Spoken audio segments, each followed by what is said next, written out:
Welcome back to my channel. In today's video, we're painting really easy and simple loose watercolor florals.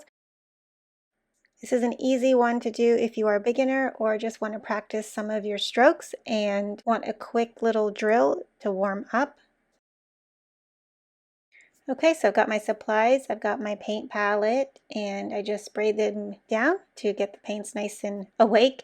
I have my paper, 2 jars of water, and as always, round brushes. These are my favorite go-tos.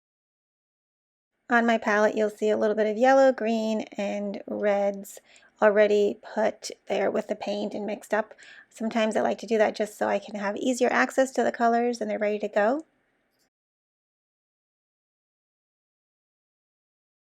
Okay, so this is a simple stroke. We're using the belly of the brush. So you're going to hold your brush angled a little bit to the side.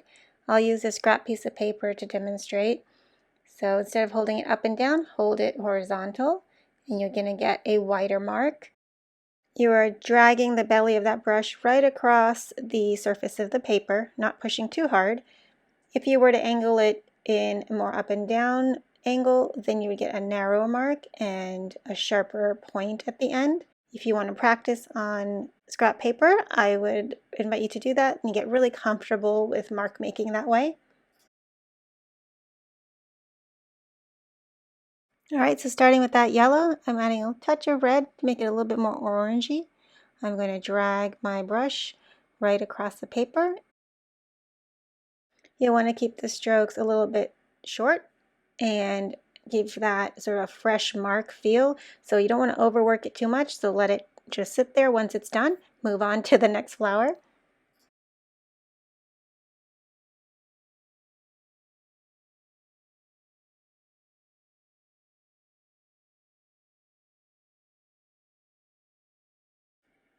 And remember, you can always angle your paper if you want to get a turned flower that's maybe pointing in a different direction. And then I'm adding a few more orange ones on the sides. These are a little bit smaller than that main yellow one.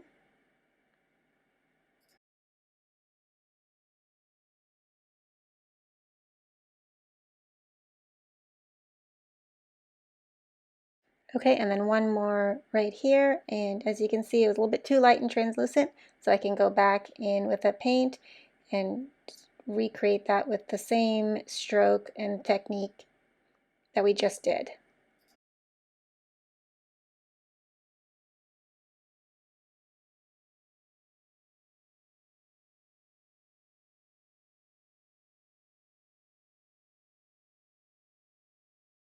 All right, so this is the first layer. We're going to go ahead and let it fully dry before we mess with it too much. Sometimes you can overwork your paint and then you'll start getting problems with the way that it dries. So I'm going to go ahead and leave those marks as they are, and we'll move on to the stems. So I'm mixing up a little bit more of a green.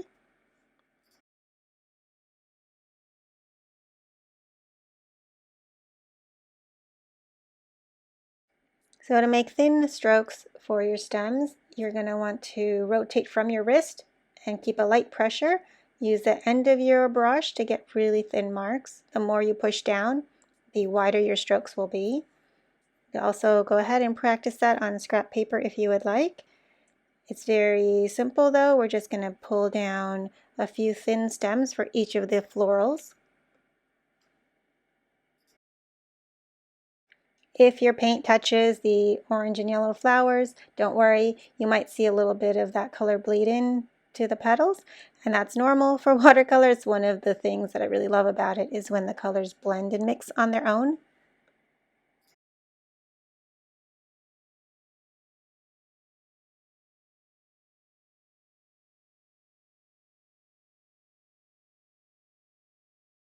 All right, to do some simple leaves, you can start with the end of your brush with a light pressure, push down in the middle to get a wider mark, and then as you end that stroke, pull up and get another lighter, pointier end. So it's light pressure, heavier pressure, light pressure. And you can really mix and match with your strokes here. You can do one stroke, you can do two strokes, so you have a left side and a right side.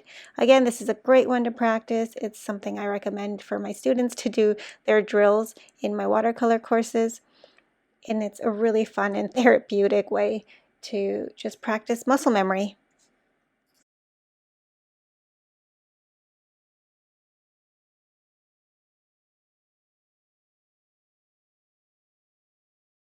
If you leave a little bit of white space in between, you can get a look of a vein maybe going through the center of your leaf. It's another way to add a little bit more interest into your marks. And I'm just varying up the sizes, so some are wider and bigger, and some are a little bit more turned and wiggly and narrow. So have fun with this.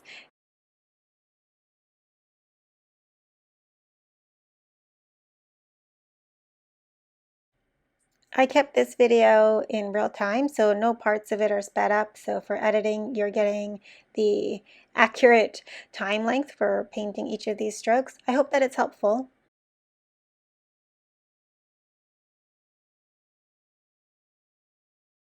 So I added a little bit more yellow into my green, and I'll just put a few more leaves in there so that they're not all just one tone and shade of green. So there's a little bit of variety in the color as well.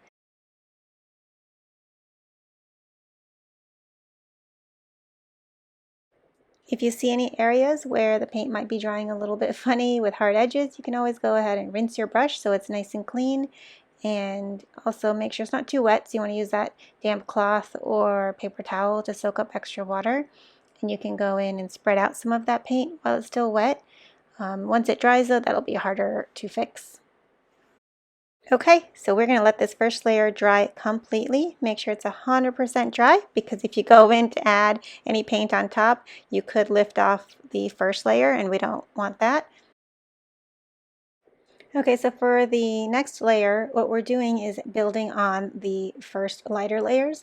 So I'm using a little bit more of a saturated color and going right over those florals with the same stroke, so the belly of the brush, dragging it sideways so it's angled horizontal. And then we're going to go and add some depth and dimension. We want to be careful not to cover the entire petal. You want some of those light layers to still show through. So you can see some of that yellow still peeking through, and that'll give the overall look a little bit more of a layered feel. You can test your colors by using the back of your hand and seeing if your painting is fully dry. If it feels cool to the touch, then it's still damp and it's not 100% dry. So once that's fully dry, come back and let's do the final details.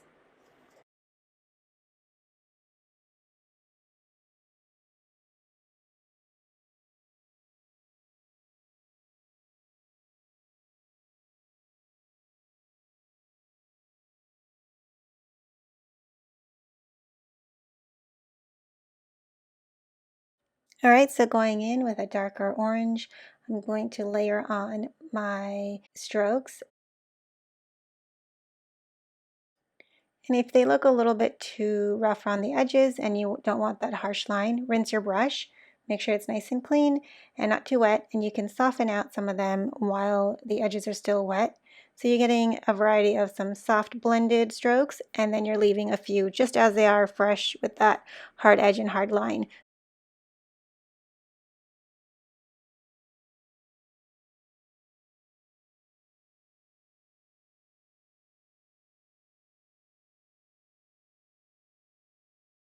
So I made the yellow a little darker. It wasn't quite showing up the way I wanted, so I added a little bit more orange in there. And because I already had my wet strokes in there, what I'm going to do is add it along the bottom of that flower and then rinse my brush and then again pull the color through with just some short strokes. So you can always use your brush like a little sponge and an eraser and work the paint a little bit differently. Especially while your paint strokes are still wet, you can really manipulate and push them and change them. You have more flexibility when they're still wet.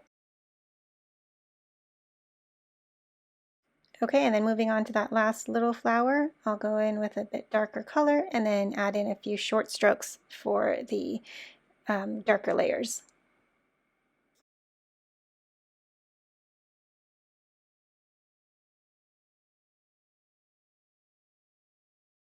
As your paint dries, you might notice it sometimes dries a little bit lighter, and that can happen. So I'm going in and just boosting up that color saturation a little bit more on each of these florals.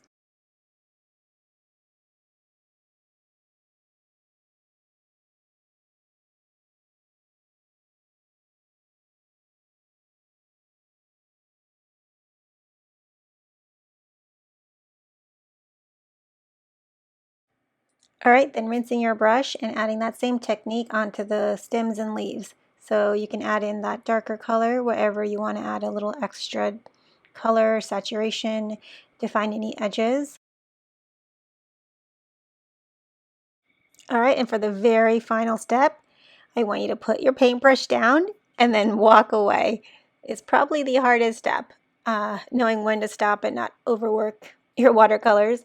So I usually like to take some breaks. So when you come back to it with fresh eyes, you can kind of tell if you are really done or just semi-done. And then you can continue to add layers if you like. Okay, and here's a side-by-side comparison of that first layer that we did, where you had some really just fresh loose marks compared to the added detail layers. I hope you had fun following along, and if you did paint along, let me know in the comments. I'd love to hear from you, and check out all the links and descriptions below for more freebies and course information.